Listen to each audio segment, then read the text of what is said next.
2014 రాష్ట్ర విభజన తర్వాత రాజకీయాలకు దూరంగా ఉండి అయితే రానున్న 2019 ఎన్నికలకు సంబంధించి లగడపాటి మళ్ళీ రాజకీయాల్లోకి అరంగేట్రం చేస్తున్నారని కూడా పెద్ద ఎత్తుగా సోషల్ మీడియాలో వార్తలు వినిపిస్తున్నాయి. అయితే దీనికి సంబంధించి మొత్తంగా ఆయన అడిగి తెలుసుకుందాం. సార్ చెప్పండి, 2014 రాష్ట్ర విభజన తర్వాత రాజకీయాలకు కాస్త దూరంగా ఉన్నారు, అయితే ఇప్పుడు మళ్ళీ రాజకీయ అరంగేట్రం చేయబోతున్నారు.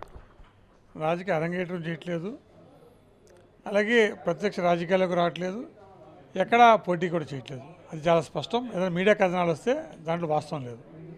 అయితే ఎన్నికలకు సంబంధించి సీట్ల సర్దుబాటు సంబంధించి లగడపాటి పెద్ద ఎత్తుగా చర్చలు జరుపుతున్నారని కూడా వార్తలు ఉన్నాయి. ఏ పార్టీతో చర్చలు జరపట్లేదు. సీట్ల సర్దుబాటు విషయాలు కానీ సీట్ల కేటాయింపుల విషయంలో నాకు ఎటువంటి సంబంధం లేదు. నాకున్న వ్యక్తిగత సంబంధం వల్ల అనేక పార్టీ నాయకులు, అభ్యర్థులు నాతో తరచూ మాట్లాడుతుంటారు, కలుస్తుంటారు. వాళ్ళని సూచన సలహాలు అడిగితే నాకున్న ఇది ఆ లోకల్ నాలెడ్జ్ బట్టి లేకపోతే నాకున్న యొక్క తెలిసిన అంశాలను బట్టి వాళ్ళకి చెప్తుంటాను. అంతకుమించి నేను ఏ పార్టీకి కానీ ఏ పార్టీ ఒక రాజకీయాల్లో కూడా తలదూర్చట్లేదు. నాకు సంబంధం విషయం కాదు. అది వంగవేటి రాధా విషయానికి సంబంధించి చంద్రబాబుతో భేటీ ఏర్పరిచారు లగడపాటి, పొత్తు కుదురుస్తున్నారు రాధాకి చంద్రబాబుకి మధ్య అని కూడా వార్తలు ఉన్నాయి. ఇప్పుడు రాధా రాజకీయాల్లో ఉన్నాడు. సో రాజకీయంలో నేను ఉన్న రాజకీయంలో లేకపోయినా రాజకీయంలో ఉన్నాడు. ఆయన కొత్తగా నాతో పాటు ఎమ్మెల్యే అయినా, నేను ఫస్ట్ టైం ఎంపీ అయినప్పుడు ఎమ్మెల్యే అయినా, ఆ తర్వాత అతను కొన్ని పార్టీలో మారాడు. తర్వాత నాకు అతనికి రాజకీయంగా ఎడబాటు కూడా ఉన్నది. ఇలా రకరకాల పార్టీలో ఉన్నాం. ఆ తర్వాత రాజకీయాలు తప్పుకున్నాను. సో రాధా రాజకీయాలు కంటిన్యూ అవుతున్నాడు. అలాగే ఇప్పుడు రాధా ఏదైనా పార్టీ మారాలంటే అదే ఆయన వ్యక్తిగత అంశం. నాకున్న అనుబంధంతో ఎప్పుడు నా ఫోన్లో మాట్లాడినా, కలిసినా ఏమైనా సూచన సలహాలు ఇస్తూనే ఉంటాను. ఆ తర్వాత ఏ నిర్ణయించాలనేది అతని ఇష్టం. ఇలా రాధానే కాదు, ఇలాగ అనేక మంది కూడా కలుస్తుంటాను. నన్ను కలిసినప్పుడు వాళ్ళు అడిగినప్పుడు నాకున్న నాలెడ్జ్తో వాళ్ళకి చెప్తుంటాను. ఎన్నికలు చూస్తే ఒక నెల రోజుల సమయం మాత్రమే ఉంది. అయితే రానున్న ఎన్నికలు పార్టీలకు ఎలా ఉండబోతుంది?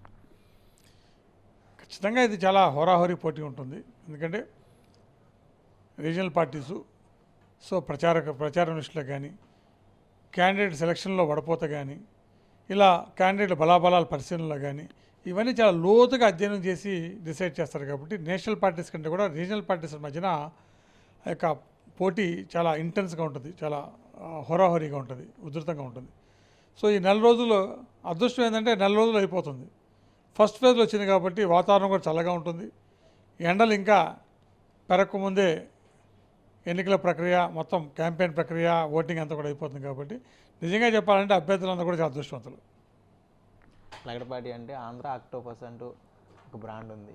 రానున్న ఎన్నికల్లో ఏ పార్టీకి ఆధిక్యం ఉండబోతుంది? నేను గతంలో కూడా చెప్పాను, ఈసారి మటుకు ఎన్నికల తర్వాత మాత్రమే ఫలితాలు చెప్తాను. ఇరు రాష్ట్రాలు, ఆంధ్ర తెలంగాణలో అటు పార్లమెంటుకి లేకపోతే రాష్ట్ర అసెంబ్లీకి సంబంధించిన ఫలితాలు, మా సంస్థ చేసిన పరిశీలన, ఇవన్నీ కూడా ఎన్నికల తర్వాత మాత్రం చెప్తా, ముందు చెప్పే అవకాశం లేదు. చెప్పడం కూడా జరిగింది. ప్రత్యక్ష రాజకీయాల్లోకి రాకపోయినా ఏ పార్టీకి మీరు మద్దతుగా ఉంటారు? సరే, ఏ పార్టీయా, ఏ ప్రభుత్వమా, ఏ నాయకుడు అన్నది ప్రతి ఒక్కరికి ఒక ఆలోచన ఉంటుంది. అలా నాకు కూడా ఉంది. ఈ రాష్ట్రం అభివృద్ధి చెందాలంటే ఏ పార్టీ వస్తే బాగుంటుంది, ఏ నాయకుడు ఉంటే బాగుంటుంది, ఇవన్నీ కూడా నాకు కూడా ఒక అవగాహన ఉంది. అలా నాకు కూడా ఒక ప్రత్యేకంగా నాకు కూడా ఒక అభిప్రాయం ఉంది. ఇవన్నీ కూడా త్వరలో మీతో షేర్ చేసుకుంటాను. అయితే ఎన్నికలకు సంబంధించి ఫస్ట్ ఫేజ్లోనే ఎన్నికలు రావడం అభ్యర్థులు కూడా కాస్త ఉపశమనంగా ఉంటుంది. అదేవిధంగా తన రాజకీయ భవిష్యత్తుకు సంబంధించి ఇంకా నేను ఏ రాజకీయ పార్టీలోనే జాయిన్ అవ్వలేదని కూడా లగడపాటి రాజగోపాల్ చెప్తున్నారు. Please subscribe New Waves